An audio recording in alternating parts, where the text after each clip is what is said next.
Good day, ma'am and sir. My name is Arlene Baisud Persado. I am 31 years old. I am high school graduate and I have work experience as domestic helper for 4 years. My first work experience was in Kuwait. I served 8 members of the family, a husband and wife, and their 6 children. Ages, a 1 month old, 4 years old, 6 years old, 9 years old, and 14 years old and 16 years old. My main duties and responsibilities there are taking care of baby, assisting their when they're taking their baths, and I prepare their foods and clothes before going to school.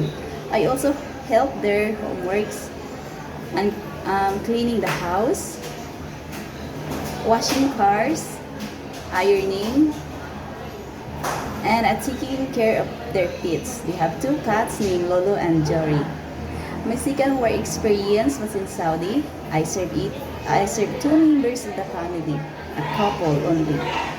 My main duties and responsibilities there are cleaning the house, ironing, washing clothes.